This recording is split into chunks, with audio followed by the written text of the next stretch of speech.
Саламатсыздар, урматтуу телекөрүүчүлөр. Эфирде актуалдуу маек берүүсү. Бүгүнкү биздин темабыз милдеттүү медициналык камсыздандыруу тууралуу болмокчу.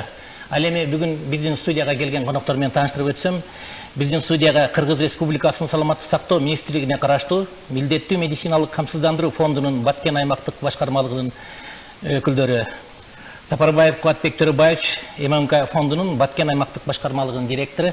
Саламатсыздар. Абдисаматов Жолдошбай Өлмасович, Сапат экспертиза бөлүмүнүн башчысы. Жана ошондой эле Таипов Айбек Болотович, маалыматтык камсыздоо секторунун башчысы. Кош келипсиздер. Мына бүгүн ушул медицина тармагындагы милдеттүү медициналык камсыздандыруу боюнча сөз кылып атайын сиздерди студияга чакырып отурабыз. Эң ушул алгачкы эле суроону айтсам да, Куатбек Төрөбаевич, ушул бүгүнкү күндө кайсыл гана медициналык мекемеге кайрылбайлы ушул бейтаптар кайрылуусунда, жарандардын кайрылуусунда эң эле ушул биринчи маселе милдеттүү медициналык полис. ОМС деп коет бизде, элдин оозунда айтылып жүрөт. ОМС барбы деген суроо болот да, бул эмне үчүн ушул биринчи маселе болот? Саламатсыздарбы, урматтуу телекөрүүчүлөр.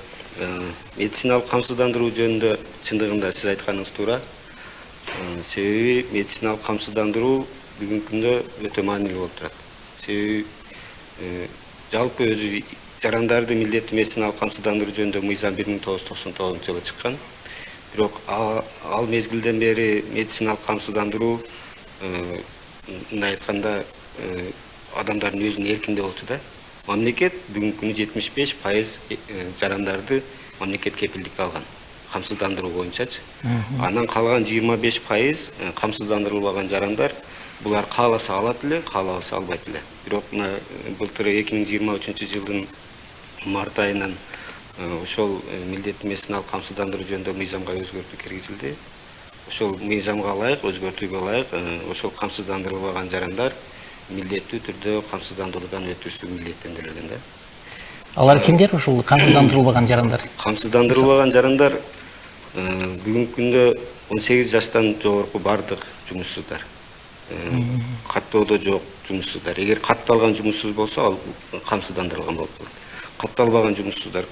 Андан сырткары өз алдынча андай жеке ишкерлик кылган куруучулар бар, тигүүчүлөр бар, айдоочулар бар, таксовать этип жүргөн бизде көпчүлүк жарандар бар.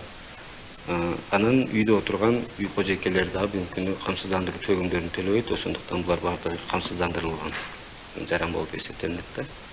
Ал эми калган катмар бул 16 жашка чейинки окуучулар, 18 жашка чейин эгер окуучу бойдон 18 жашка чейин окуй турган болсо 18 жашка чейин окуучулар, андан сырткары 21 жашка чейинки эгер окуу жайга тапшырса 21 жашка чейинки студенттер, пенсионерлер, аскер кызматкерлери, анан ушул мамлекеттик кызматта иштеген бардык кызматкерлер бизде камсыздандырылган болуп эсептелет. Андан сырткары бизде Баткенде өзүңүз билесиз, көпчүлүк адамдарда жер үлүшү бар. Дыйкан фермерлик чарбада мүчө болгон жарандар көп. Ошол жарандар бардыгы эгер камсыздандыруу төгүмүн төккөн болсо, алар камсыздандырылган болуп эсептелет. Көпчүлүгү налогун төлөйт, анан камсыздандыруу төгүмдөрүн төлөбөйт да. Төлөбөгөндөн кийин алар камсыздандырылган болуп, бизде бүгүнкү күнү акыркы ушул маалымат боюнча облусубузда 139 000 тегерегинде жаран камсыздандырылбаган жарандарда. Мындай айтканда 25% жарандар камсыздандырылбаган. Ошол жарандарды камсыздандыруу боюнча бүгүнкү күнү милдеттүү медициналык камсыздандыруу фонду тарабынан жана ушул бардык облустук саламаттык сактоо мекемелери тарабынан элге түшүндүрүү иштери боюнча бир топ жумуштар жасалып атат. Камсыздандыруу, сиз туура айттыңыз. Бардык ооруканага киргенде эле биринчи камсыздандыруу жөнүндө сурайт. Камсыздандыруу бул биринчиден ошол камсыздандырылбаган жарандар 1840 сом төлөп камсыздандыруу полисин алыш керек. Бирок 1840 сом төлөгөндөн кийин мамлекеттик кепилдиктер программасы боюнча ал жаран бир топ медициналык жеңилдиктерге ээ болот да. Ошол кепилдик программасы боюнча айтып берсеңиз, кандай тартип менен берилет ошол кепилдик программасында эмнелер каралган? Кепилдик программасы боюнча негизи өкмөттүн токтомунда 2 тизме бекитилген. Социалдык статусу боюнча жанын оорусу боюнча эки тизме бекитилген да. Ошол тизмеден сырткары мына акыркы 493 кепилдик программасы чыккан 2023 жылдын 21 сентябрында. Ал токтомго ылайык камсыздандырылган жарандар дагы ошол бир топ жеңилдиктерге ээ боло алат да. Ошол тизмелердин катарында эле жеңилдиктерге болот. Мисалга айтсак, ооруканада камсыздандырылбаган жаран ооруп стационардык ооруканага кайрыла турган болсо, бүгүнкү күндө терапевтический профиль деп коет, 8400 сом төлөш керек болот да. Эгер ошол эле жаран камсыздандырылган болсо 840 сом төлөйт. Башкача айтканда 10 эсе арзан төлөйт. Эгер хирургиялык профиль боло турган болсо 9170 сом төлөш керек. Эгер камсыздандырылган болсо 1090 сом эле төлөйт да. Андан сырткары дагы камсыздандырылган жарандар амбулатордук деңгээлде 500гө жакын аталыштагы биздин ошол дарылардын тизмеси бар. Ошол тизмелерди 50%дан 100%га чейин жеңилдетилген тартипте ала алат. Ушул кепилдик программасынын ичинде ошол азыр айтып кеттиңиз, дары-дармектердин тизмеси депчи, ошол жарандарга медициналык жардам көргөзүүдө жана операция болгон учурларда көбүн эсе жанагы уктатуучу дарыларды наркоз боюнча көп маселе жаралып калат да. Ушул наркоз ошол жанагы тизмеге киреби, кирбейби? Тизмеге сөзсүз кирет. Наркоз кепилдик программасы боюнча жаран ооруканага кайрылганда бир эле ошол кошумча төлөм деп азыр эле айтып өттүм, саплата деп. 840 сом деле төлөйт. Болду, башка эч кандай төлөм төлөбөш керек. Анын ичинде ошол эгер хирургиялык профиль боло турган болсо, ошол наркоздор, ошол эле хирургиялык баягы дарыгерлердин кызматы, алар бардыгы ошонун ичинде. Башка эч кандай төлөм төлөбөш керек. Бирок ошол 840 сом төлөйт.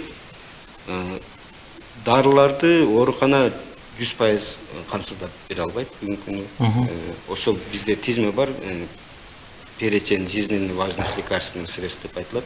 Дарылардын ошо жашоого маанилүү дарылардын тизмеси. Ошол тизме боюнча дарыканалар мүмкүн болушунча сатып алат. Бирок андан сырткары дарыгер назначение кыла турган болсо, ошол тизмеден сырткары аны баягы ооруган киши өзү сатып алышка туура келет. Жакшы. Дагы бир орчундуу маселе да ушул медицина тармагындачы сапаттуу медициналык кызмат көргөзүү, сапаттуу тейлөө боюнчачы, дарылоо боюнча көп жарандарда дагы көйгөйлүү маселелер жаралып калган учурлар болот да. Эгер ошол жаран медициналык жардамды алып жаткан жаран өзүнүн ошол кепилдик программасынын алкагында алып жаткан дары-дармектеринин тышкаркы врачтардын ошол мамилеси боюнча, анын дарылоо процедурасы боюнча дагы түшүнбөгөн суроолор болуп калган учурда сиздер тараптан кандай көрсөтмөлөр айтылат? Саламатсыздарбы, телекөрүүчүлөр?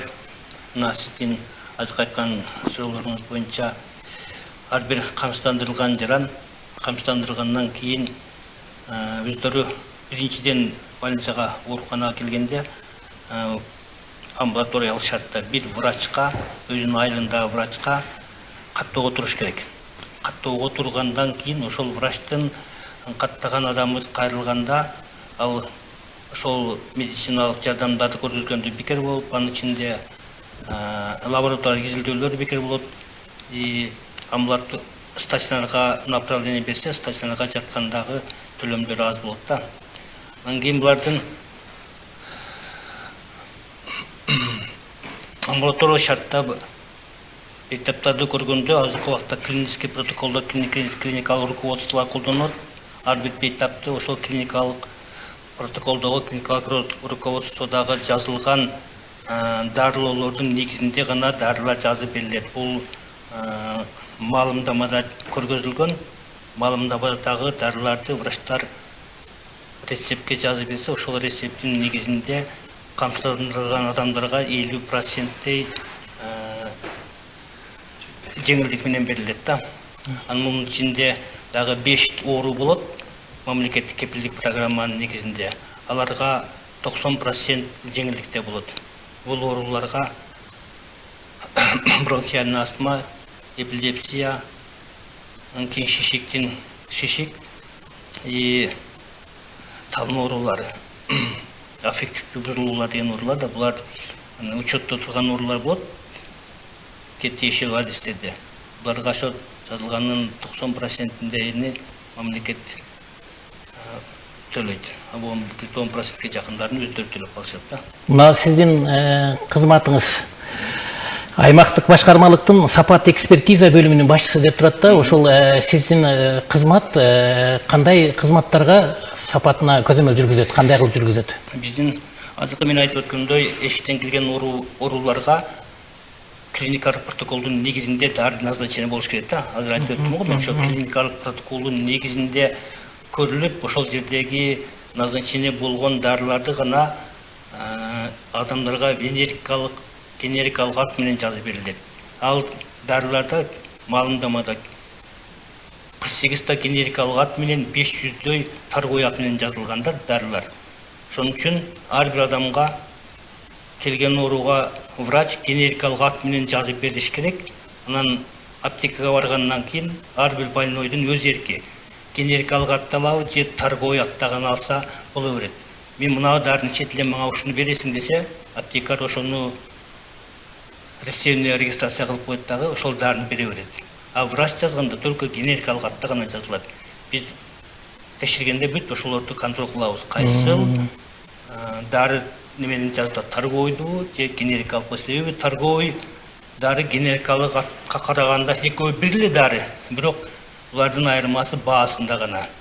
Генерикалык атка караганда торговый аттагы дарылар 5 эсеге чейинки кымбаттыкта болот да. Себеби булар ар түрдүү мамлекеттерден келген болот. Демек, сиздер дагы ошол дарыгерлердин арасындагы коррупциялык элементтерди алдын алуу максатында иштеп жүрөт. Ошолорду биз карап контроль кылып турабыз да. Торговый эмес, генерикалык атта жазсындар деп, что элге дары арзаныраак болуп тийсин деп. Бирок экөөнүн күчү бирдей эле болот. Айбек Болотович, мына азыр эле биздин маегибизде Кубатбек Төрөбаевич айтып кетти, мына 2023-жылдан аябай күчөтүлдү депчи, ошол жарандардын милдеттүү медициналык камсыздандырууга полисин алуу боюнчачы. Ошол үгүт иштери, элдерге жеткирүү иштери кандай жүрүп атат? Саламатсыздарбы? Биринчиден бүгүнкү күндө сиздердин телевидениеңиздер аркылуу, Facebook аркылуу, ондан тышкары саламат сактоо мекемелери аркылуу биздин адистер баардык жерлеринде жолугушууларды өткөзүп, мэрияларда, райондук аким администрациялардын борборлорунда элдер менен жолугушуулар өткөзүп атабыз. Бүгүнкү күндө биздин берилип жаткан милдеттүү медициналык камсыздандыруу полисинин наркы кыргызстандык жарандарга 1840 сом болуп атат. Ал эми чет өлкөнүн жарандарга 6 айга 5190 сом, 1 жылга 11145 сом болуп атат. Бүгүнкү күндө мына чет өлкөдөн бизге студенттер келип атышат, чет өлкөлүк жарандар келип атат. Алар дагы ошо милдеттүү медициналык камсыздандыруу полисин алышы керекпи? Жакшы суроону бердиңиз. Бүгүнкү күндө бизде БАТ менен Кызылкай медициналык коллежи бар. Ушул эки университет менен тыгыз байланышта болуп, 2023-24 жылкы окуу жылында студенттер менен, чет өлкөлүк студенттер менен сүйлөшүп, 4 жолу жолугушуу болду. 4 жолу жолугушууда Баткен мамлекеттик университетинин баардык чет элдик студенттери ММК полиси менен камсыздалды. Андан тышкары Кызылкай мед коллежиндагы бүгүнкү күндө камсыздандырылып, 2024-25 жылга октябрь айынан келишим түзүлүп, жолугушууларды пландап жатабыз. Кубатбек Төрөбаевич, ошол мына сиздердин фонд тарабынан жанагы жарандарга акысыз кызмат көрсөтүү боюнча, ошол дары-дармектер менен камсыздоо боюнча мына эң көйгөйлүү дагы бир маселе жанагы өнөкөт бөйрөк оорулары менен ооруган жарандарды камсыздоо боюнча, гемодиализ борборлоруну камсыздоо боюнча кандай иш болуп атат? Өнөкөт 5-чи баскычтагы өнөкөт бөйрөк оорусу деп айтылат. Бизде бүгүнкү күнү Баткен облусунда 2 жеке борборлор бар. Гемодиализ борборлору, бирөө биздин Баткен шаарында жайланышкан Биоцентр деп. Бирөө болсо Үч Коргон айылында, Кадамжай районунун Үч Коргон айылында Саламат хоспитал деп ушул эки гемодиализ борбору менен биз келишим түзгөнбүз. Бизде облус боюнча бүгүнкү күнү 147 ушул өнөкөт бөйрөк оорусу менен жабыркаган биздин оорулар бар да, пациенттер. Ушул биздин эки борборго келип, алар баягы диализ алышат. Акчасын биз ошо келишимге жараша биз төлөп беребиз. Бир сеанстын баасы бүгүнкү күнү 6500 сом. Былтыркы жылы ушул эки борборго 120 миллион сом тегереги каражат кетти да. Бул республиканский бюджеттен каржыланат. Быйылкы жылы ушул 6 айдын жыйынтыгында 58 миллион сом каражат кетти. Биз ушул биздин өнөкөт бөйрөк оору менен жабыркаган пациенттерибиз ушул убагында ошол диализин алып турсун, сапаттуу алсын деп биздин эксперт дарыгерлер тынымсыз барып көзөмөлдөп турат. Ошол тиешелүү нормалар боюнча алып атабы, сапаттуу алып атабы, алардын баягы оборудованиялары сапаттуу дегендей, суулары сапаттуу, ушун баардык сапатына тынымсыз көзөмөл жүргүзүлүп турат. Анан ошолорго биз каржылоодагы ар бир 15 күндө каржылап турабыз. Ошол эки борбор менен иштешип атабыз бүгүнкү. Ошол мекеме, медициналык мекемелердин ошол сапат боюнча, кызмат көрсөтүүнүн сапаты боюнча сиздер жылына канча ирет ошол көзөмөлгө алып турасыздар? Биз жылына Бардык эле мекемелерде биз бир жылда ар 6 айда бир жолдан барып көзөмөл алып турабыз. Бир жылда 2 жолу, жылы 2 жолда ишеген убагыбызда клиникалык протоколдордун негизинде иш жүрүп атабы, лабораториялык изилдөөлөр дагы, дарылоолор дагы ошолорну контролдоп турабыз. Жакшы, мынау мамлекеттик кепилдиктер программасынын алкагында азыр сиз айтып аткан айрыкча кийинки кездерде ушул жарандар муктаж болуп жаткан стоматологиялык кызмат көрсөтүүлөр каралганбы, каралган эмес, ушулар боюнча дагы айтып берсеңиздер.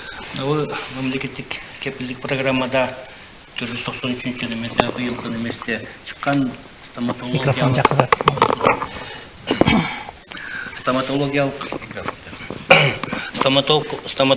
жардамдарды базалык пакети, анан кошумча пакети деп эки неме боюнча каралган.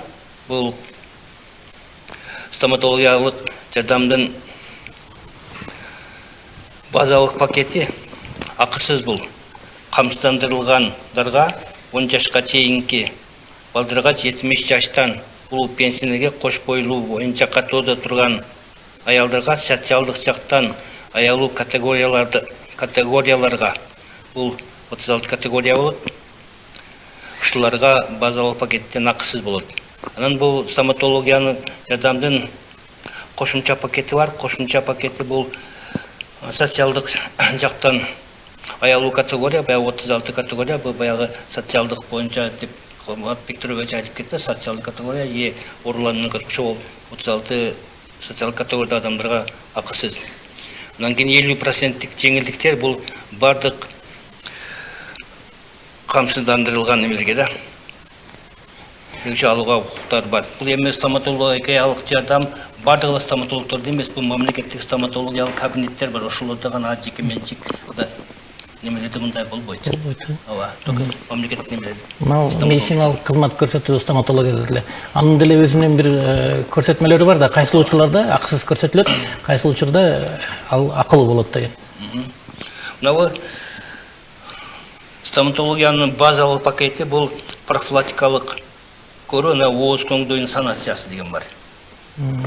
Булар гана жанагы айтып өткөн немелерге камсыздандырган 10 жашка чейинки балдар 70 жаштан жоготулар деп айттым, бул кош бойлуу аялдар. Буларга ошол санация менен ооз көңдөйүнүн профилактикалары бекер. Тиш салдыруу, тиш учуп, аларга тиешеси жок. Аларга тиешеси жок. Алар только лечение гана. Стоматология жардам кошумча пакетинде кариести дарылайт, пульпитти, перифокальный ткандарды дарылоо болот. Бул жанагы 36 категорияга акысыз, калган жеңилдиктерге камсыздандырылган 50% жеңилдик менен. Жакшы. Мына Кубат Викторович айтсаңыз, мына азыр айтып кеттиңиздер, мамлекеттик кепилдик программасы тууралуучу. Ушул медициналык санитардык жардам көрсөтүү тартибинде буга чейин кандай эле, анан мына акыркы жылдарда кандай өзгөрүүлөр болуп атат, кандай жылыштар болуп атат, ушулар боюнча дагы айтып берсеңиз. Медициналык камсыздандыруу бүгүнкү күндө өтө актуалдуу. Мен жогоруда айтып өттүм. Медициналык камсыздандыруудан ар бир жаран бүгүнкү күндө өтүш керек. Азырынча биз түшүндүрүү иштери аркылуу гана жүргүзүп атабыз.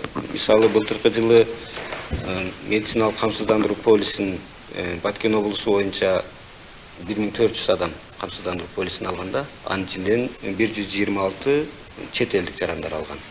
Ал эми быйылкы жылы мына бүгүнкү күнгө 7 айга 8 айдын жыйынтыгы менен 3400 адам камсыздандыруу полисин алды. Бул деген сөз бүгүнкү күнү 7 миллион сом каражат түштү. Былтыры 1 жылдын ичинде 3 миллион 200 каражат түшкөн. Бул эми мамлекеттик кепилдиктер программасы дагы ушул элдерди баягы камсыздандыруудан өткөрүү, камсыздандыруу маанилүү камсыздандырылган адамдардын медициналык тейлөөдөгү бир топ жеңилдиктерин пайдалансын деген ушундай бир чоң саясат кетип атат да. Бул каражаттар сөзсүз түрдө азыр фонддун өзүндө чогулат. Биздин фондубузга ошол фонддон кайра эле чогулган акчаны биз ошо саламат сактоо мекемелерине рефинансирование деп коет, кайра эле саламат сактоо мекемелеринин ошол материалдык техникалык базаларын күчөткөнгө беребиз да каражатты. Ал каражат аркылуу кайра эле ошол элдерге туура диагноз койгонго, сапаттуу медициналык жардам көрсөткөнгө тиешелүү жабдуулар алынат, же болбосо ушундай ремонт иштери, жаңы имараттарды курганга ошол каражаттар кайра эле жумшалат да. Жакшы экен. Ушул материалдык техникалык базасын чындыгы боюнча айтсаңыз, ушул Баткен областынын аймагындагы медициналык мекемелерге кандай жакшы жабдуулар келип атат да, ушул медициналык кызмат көрсөтүүнүн сапатын жакшыртуу боюнча? 2023 жылы медициналык камсыздандыруу биздин эле Баткен аймактык башкармалыгы аркылуу 150 миллион сом тегереги медициналык жабдууларга жумшалды. Мисалы, Кулунда жалпы дарыгерлик практика борборуна 8,5 миллион сомдук чоң УЗИ аппарат алып бердик. Андан сырткары биздин эле ушул областтык ооруканага портативный рентген аппарат алынды. Андан сырткары больницанын өзүңүздөр байкасаңыздар керек, больницанын асты жагында бир топ баягы ремонтный оңдук түзөө иштери жүргүзүлдү. Андан сырткары Кызыл Кыя жалпы дарыгерлик практика борборунда бир топ ремонт жумуштар жасалды. Оборудованиялар кышка даярдык боюнча котелдор сатылып алынды, генераторлор, чоң күчтүү генераторлор сатылып алынды. Айта берсек көп, 150 миллион сом тегерегинде каражат жумшалды. Онун сырткары 110 миллион сом тегереги каражат ушул оңдоп түзөө иштерине жумшалды. Дары-дармектерге бул каражаттар бардыгы ошол элге, жарандарга сапаттуу медициналык жардам көрсөтүүгө байланышкан бардык ушундай чыгымдар болуп жүргүзүлөт да. Жакшы экен. Эгер ушул милдеттүү медициналык камсыздандыруу полисин алгандан кийинки ушундай аракеттер боло турган болсо, анда бир топ эле элдин дагы саламаттыгы элге дагы жакшы. Бул жакшы белгилеп айттыңыз. Бул элге дагы жакшы, ошол камсыздандырылган жарандарга дагы жакшы. Ошол эле мезгилде бул каражат менен ошол саламат сактоо мекемелеринин да материалдык техникалык базасын оңдоого бир топ жакшы да. Эки тарапка да жакшы. Анан ошону биз түшүндүрүп, элге жеткирип, камсыздандыруудан өткүлө, өзүңөрдүн баягы камсыздандыруу укугуңардан пайдалангыла деген ушундай бир түшүндүрүү иштерин жүргүзүп атабыз да. Ошол түшүндүрүү иштеринде Айбек Болотович, мына студенттердин арасында, жаштар арасында, калк арасында түшүндүрүү иштерин жүргүзүүдө эмне көйгөйлөр чыгып атат? Элдерде кандай суроолор пайда болуп атат? Биринчиден, ошол биз барып түшүндүрүү иштерин жүргүзөлүктен алдын элдер менен байланышканда эмне керек бунун деген көйгөйлөр жаралып атат. Түшүндүрүп келгенде мен өзүмө эмес, балама дагы, келиниме дагы алып коюшум керек экен деген түшүнүктөр менен бүгүнкү күндө жана жогоруда айтылып кетти, 3400дөн ашык ММК полисине берип атабыз бүгүнкү күндө. Онлайн түрүндө берип атабыз, санариптештирилген эм-банк аркылуу, терминал аркылуу, андан тышкары биздин мекемеге келип дагы алса болот. Ушул кепилденген медициналык жардам алууда жарандардын укугу бузулуп кала турган учур болуп калса, кимдерге кандай кылып кайрылса болот? Медициналык камсыздандырылган жаран биз ушунчалык түшүндүрүү акцияларын өткөрүп атабыз. Камсыздандырылган укугуңду пайдалангыла деп атабыз. Эгер укугу бузулуп, туура эмес дарылоого учураса, же болбосо туура эмес мамиле же болбосо баягы кошумча каражат сурап ушундай маселелер боло турган болсо биздин 113 шыр байланыш телефон иштейт, күнү түнү акысыз 24 саат бою иштейт да, ошого кайрылса болот. Андан сырткары биздин өзүбүздүн аймактык башкармалыкка да кайрылса болот. Биз сөзсүз түрдө мындай укугу бузулган жарандардын териштирүүнү сөзсүз жүргүзөбүз. Бирибиз мындай соңуна чыгып баратат. Эгер дагы силерге айта турган маселе болсо, мүмкүнчүлүк берсек, айтсаңыздар ошо. Азыр чындыгында биз камсыздандырылган жарандардын укуктары боюнча лабораториялык жардамдар боюнча айтпай калдык да.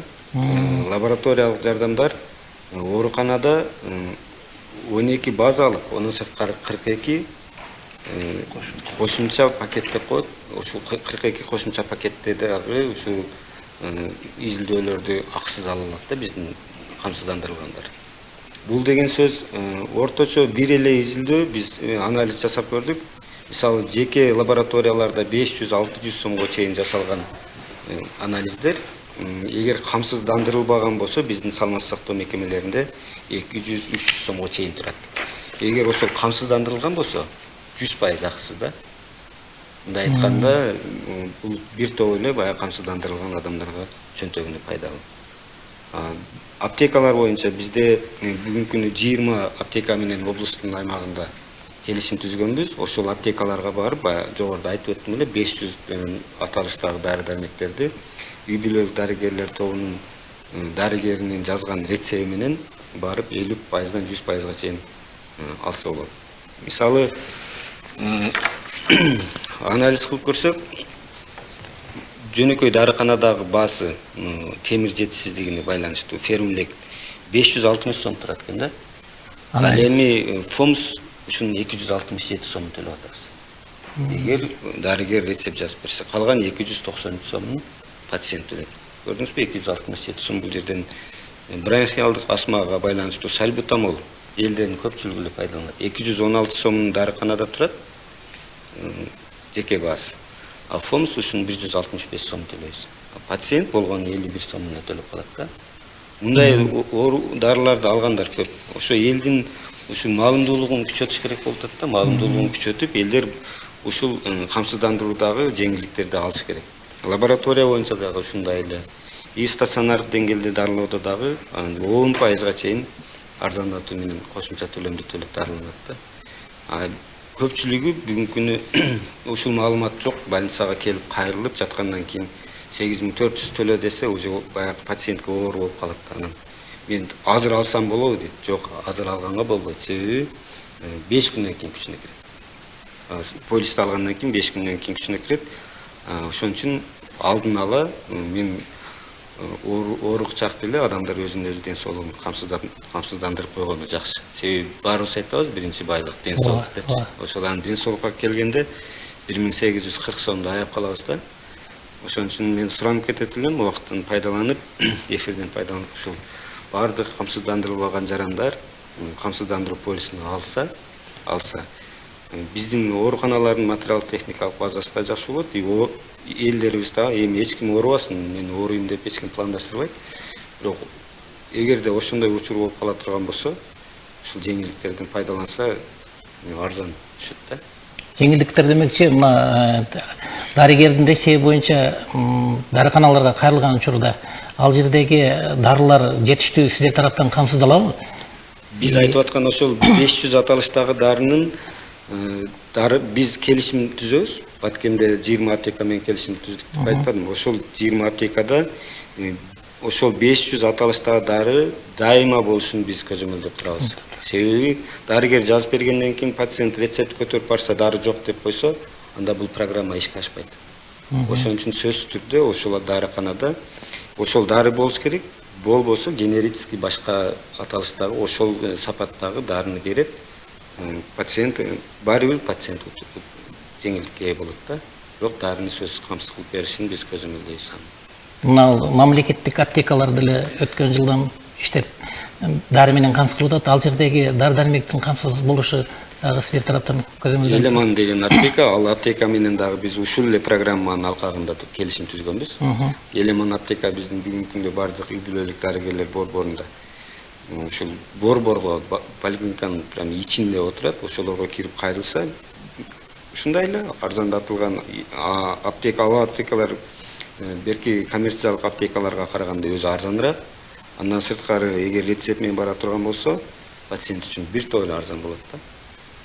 Ары бир ушул медициналык мекемелердин кире беришинде ошол милдеттүү медициналык камсыздандыруу фонду менен келишим түзгөн аптекалардын тизмеси илинип турабы? Ушул нерсени мисалы жарандар кайсыл аптекага барарыны дарыгердин айтуусу боюнча кайрылыш керекпи же өз алдынча ошол сиздер көрсөткөн тизме менен издеп таксалуу? Эми биз бул маалыматты жайылтып атабыз баардык жерде элечи. Анан муну сөзсүз дарыгерлер айтат. Ошол рецепт менен договор түзгөн аптекаларды айтат. Элеман аптекасы бүгүнкү күндө баардык ошол саламаттык сактоо мекемелеринде турат. Ошого кирсе болот. Мен азыр ушул убакыттан пайдаланып, кайсы аптекалар ошол Баткен шаарында, облуста иштеп аткан жөнүндө маалымат айтып коеюн. Так, Баткен районунда Зире Баткен, жеке ишкер Бекмуратов, Нейман фарм, Мавлянов, Дармек фарм, Биофарм, Айс фарм, Элеман аптекасы. Бул аптекалар, дарыканалар бизде Баткенде шаарда дагы бардык жерлерде таанымал аптекаларда. Бул Баткен району боюнча. Баткен району боюнча. Ал эми Кадамжай районунда Ибн Сина, Сагдиана, Дема, Ибраева, Бекмуратов, Сумая фарм, Сапат фарм, Нейман фарм, Мадина фарм, Элеман аптекасы. Лейлек районунда Айжан, Чичка Айжан, Азия фарм, Шипа фарм, Нейман фарм, Элеман. Сүлүкташ шаарында Азия фарм, Нейман фарм, Айжан, Элеман аптекасы. Кызылкая шаарында Жетиген фарм, Амина фарм, Нейман фарм, Дармек фарм, Элеман. Бул аптекалар баары эле ошол саламаттык сактоо мекемелеринин айланасында бар ошо өздөрүнүн пункттарын ачкан.